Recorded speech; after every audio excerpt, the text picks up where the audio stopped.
బంగారం దొంగిలిస్తే క్రిమి కీటక పక్షి జన్మలు పొందుతాడు.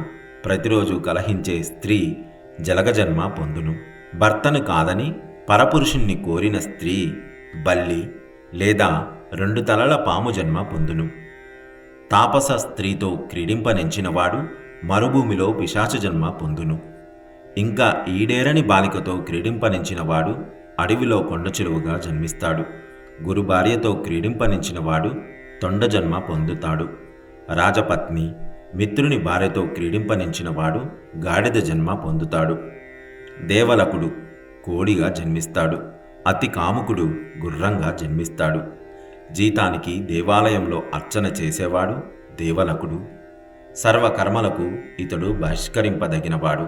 మహాపాపి మహానరకాలు అనుభవించాక తిరిగి భూలోకంలో జన్మిస్తాడు.